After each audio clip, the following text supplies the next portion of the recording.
충치 초기, 충치 치료 꼭 해야 되나요? 의사의 판단 하에 정확한 진단이 들어가야 되겠지만 우리 치아는 크게 구조가 3개로 돼 있거든요. 그래서 가장 바깥층인 에나멜, 우리말로 범랑질이라고 하고 그 안에 덴틴, 우리말로는 상아질, 이제 그 안쪽이 가장 안쪽이 신경과 혈관이 모여있는 치수, 펄프라고 하거든요. 근데 이제 충치가 여러 단계가 있지만 충치로 인해서 극심한 통증이 찾아왔을 땐 이미 치수까지 침범이 된 거예요. 그러면 신경치료가 불가피하죠. 그때는 이제 뜨거운 물에도 아프고 차가운 물에도 아프고 가만히 있어도 극심한 통증이 찾아오기 때문에 신경치료를 조금이라도 미루지 말고 바로 하는 게 최선이고,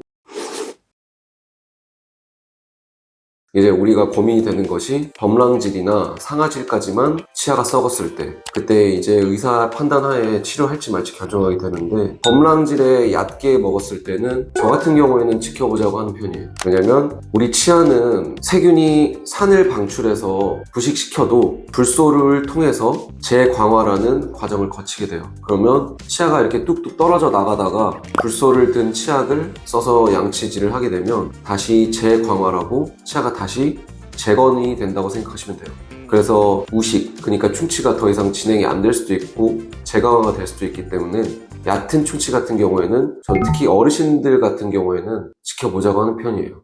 반면에 충치가 상아질까지 깊게 썩었거나 아니면 어린 친구들 10대, 20대 초반, 20대까지는 충치를 조금 적극적으로 치료하자고 하는 편이에요. 왜냐면 젊으신 분들은 충치 진행 속도가 굉장히 빠르고 또 앞으로 살 날이 오래 남았기 때문에 치아를 최대한 보존적으로 삭제하되 충치를 빨리 없애서 조금이나마 치아의 수명을 늘리는 것을 추천해요. 연령대가 1, 20대 이렇게 낮으신 분들은 아직 치아의 해부학적 구조가 살아있기 때문에 그 부분에서도 충치에 되게 취약해요. 영어로는 fit and fissure groove라고 말하는데, 그런 해부학적 구조물들은 깊게 패인 고랑 같아요. 이런 식으로 아무래도 그쪽에 세균이 산을 부식하거나 하면은 굉장히 빠른 속도로 충치가 진행될 수가 있어요. 그래서 그런 측면에서도 연령대가 어리신 분들은 충치 치료를 적극적으로 좀 권장하는 편이에요. 충치 치료할 때 많이 아픈지 걱정하실 텐데, 충치가 아까 말씀드렸다시피 에나멜, 그러니까 범랑질층에만 국한된 충치라면, 그러니까 겉면만 살짝 썩은 충치라면 마취를 안 하고도 진행할 수도 있어요. 왜냐면 에나멜층, 그러니까 범랑질층에는 신경이 없기 때문에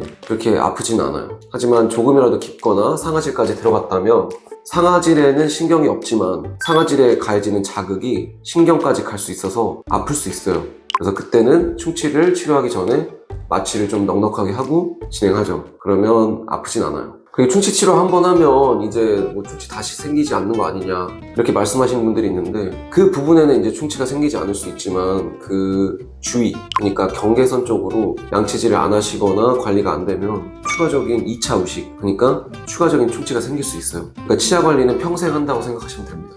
또 여러 가지 재료로 충치를 치료하게 되는데, 레진이란 재료로 충치를 제거한 부분을 수복해주거나 아니면 릴레이나 크라운 같은 보철물로 수복해줬을 때 그 경계선 부위가 썩어서 2차 우식이 생길 수도 있고, 크라운 같은 경우에는 잇몸 쪽 관리가 안 되면 잇몸이 자주 붓고, 그 다음에 잇몸이 내려가면서 잇몸 쪽 치아가 노출돼서 거기에도 이제 충치가 생길 수도 있어요.